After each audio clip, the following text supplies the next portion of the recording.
If I had 30 minutes to audit your marketing system, here is exactly what I would look at. And I will not start with your creative, budget allocation, or your channel mix. I would look at whether you have an actual system or just a collection of tactics that happen to work once. Most organizations do not realize that they have a system problem disguised as a performance issue.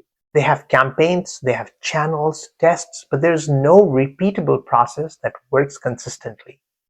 In 30 minutes or so, I can usually identify the biggest system gaps and where to start investigating. Today, I'm walking you through my exact framework, the 5 questions I ask in every marketing audit. You can use this to audit your own marketing system. Before we talk about the framework, I want you to know why this matters. After spending more than 22 years in marketing, I have seen certain patterns that tend to correlate with scaling challenges. And the difference usually is not budget. It's not even talent. It's whether marketing is built as a system or as a series of disconnected activities. What I have seen is that organizations with systems can scale more predictably. They can maintain or improve efficiency as they grow. And they can replace team members without losing all momentum. They can also identify and fix problems more quickly. And companies that do not have systems often have unpredictable results.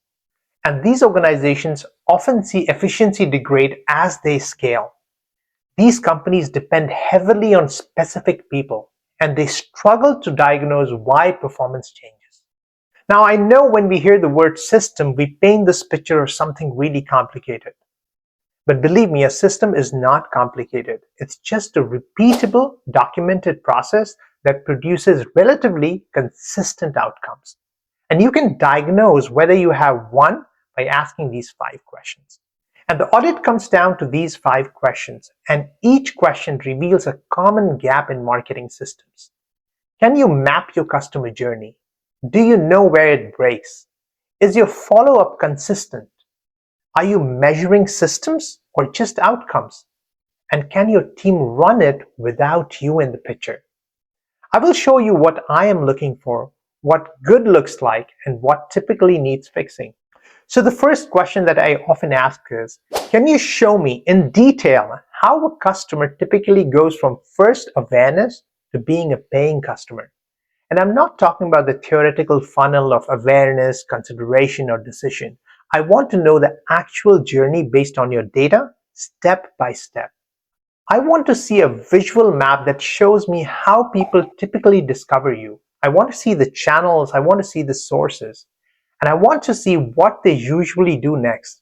Do they visit your site? If they do a sign up, request demo, things like that. I want to know how long each stage typically takes, what seems to trigger movement between these stages, and where people commonly drop off or go quiet. A good scenario would be when organizations can walk me through this in 5 to 10 minutes with specifics, and they have it documented. Maybe they use a tool like Miro or even a Google slide, and it's based on actual data from the analytics and CRM. These are not assumptions. And of course, multiple people on the team could explain it reasonably, consistently to me. Let me give you an example of what bad looks like to me. If someone tells me, well, people find us through various channels and then they sign up and I think, and then the sales reaches out at some point, these are vague things. There is no specific step, no data on typical timing or drop-off patterns. So what I suggest about fixing this is, let's map this properly. Pull maybe 3 to 6 months of data, interview your sales team, and map what actually happens. Because you cannot put into systems what you have not clearly defined. This is foundational. If you do not have this mapped, everything else becomes just guesswork to me. The second question I ask is, where do most of your prospects drop off? Which specific stage and roughly what percentage? I do not want to hear just that we lose people along the way. I want to know at which stage, what percentage, and what patterns have you noticed. I want to hear things like that we see the biggest drop-off between website visit and sign up. Let's say 85 to 90% of people don't sign up. And of those who do sign up, roughly 40% never activate. And of those who activate, conversion to paid runs around, say, 10 to 15%. I want to see specific stages with approximate percentages. And ideally, I want to hear something like that. We have noticed people who do not activate within the first 72 hours rarely come back. Now, that to me is pattern recognition. When I talk with smart marketers or smart organizations, they can pull up a dashboard or report showing conversion rates by stage.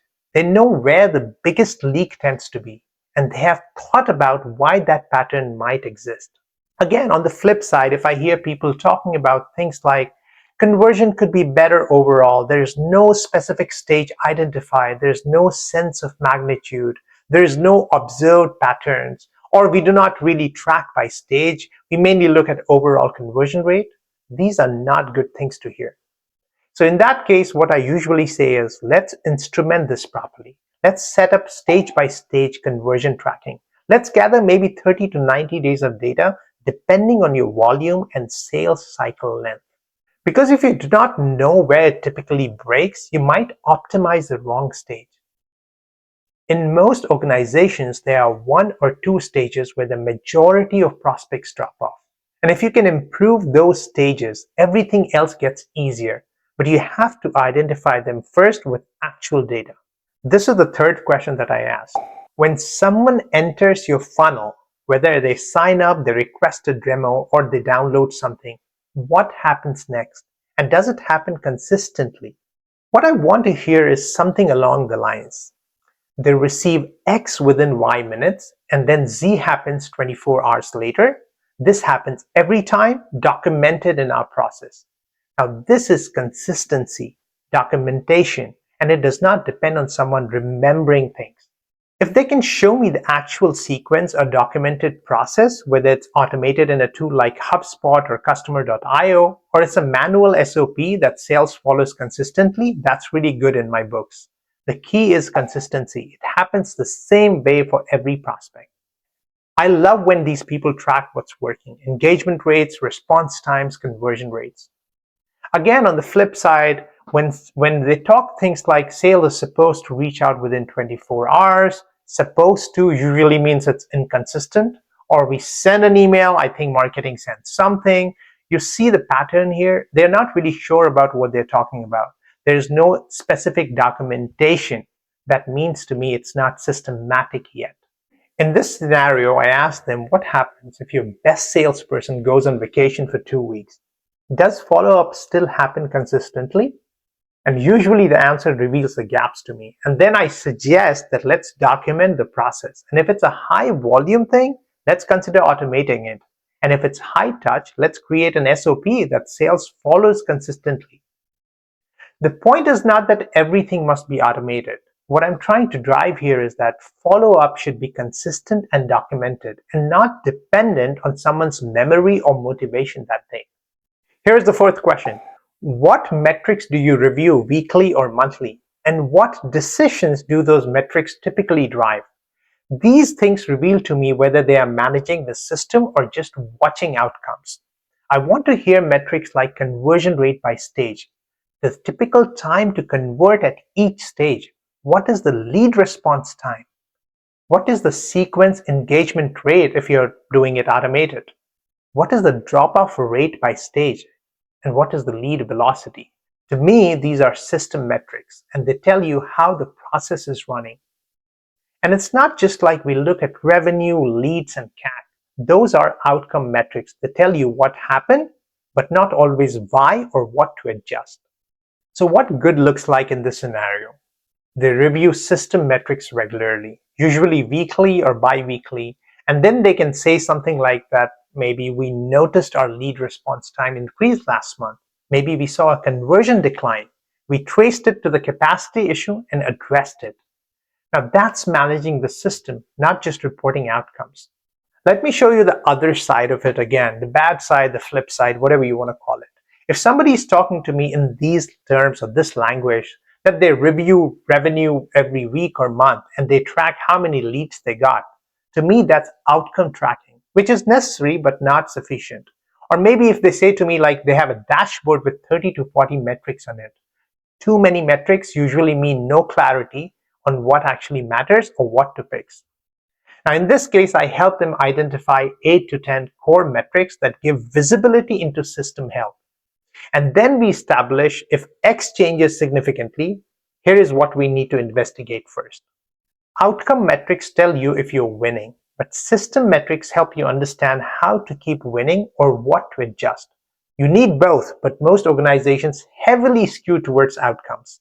The last question that I ask is, and this is often the most revealing, if you left for a month, would the marketing system keep running? Would performance stay reasonably consistent?